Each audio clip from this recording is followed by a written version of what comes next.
ഉസ്താദെ, ഒരാൾക്ക് ദേഷ്യം വരികയും അത് നിയന്ത്രിക്കാൻ പറ്റാത്ത കുറെ ആൾക്കാർ നമ്മൾക്കിടയിലില്ലേ? പറയാൻ എന്തെങ്കിലും ദിക്റുണ്ടോ? നല്ലൊരു ചോദ്യമാണ് അലി അക്ബർ നമ്മളോട് ചോദിച്ചത്.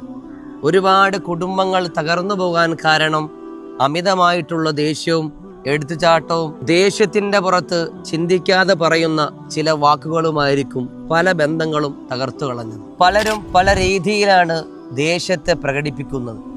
ചിലപ്പോൾ ചില വസ്തുക്കളെ നശിപ്പിച്ചുകൊണ്ടാകാം, ചിലപ്പോൾ അക്രമാസക്തരായിക്കൊണ്ടാകാം, ചിലപ്പോൾ നോവിക്കുന്ന വർത്തമാനം പറഞ്ഞുകൊണ്ടാകാം, ചിലപ്പോൾ വളരെ ക്രൂരമായ രീതിയിൽ ചിലർ ഇടപെടുകയും ചെയ്യാം. ദേഷ്യം വരുമ്പോൾ യാ റഊഫ് യാ അല്ലാ, കൃപ ചൊരിയുന്നവൻ എന്നാണ് അതിൻ്റെ അർത്ഥം. 10 പ്രാവശ്യം ഈ ഇസ്മിനെ ചൊല്ലി ഹബീബായ മുത്തുനബിയുടെ മേൽ സ്വലാത്ത് ചൊല്ലി അള്ളാഹുവിനോട് ദുആ ചെയ്താൽ ദേഷ്യത്തിന് ശമനം ലഭിക്കുമെന്ന് യൂസുഫ് നബഹാനി തങ്ങൾ സഅാത്തുദ്ദാർ എന്ന കിതാബിന്റെ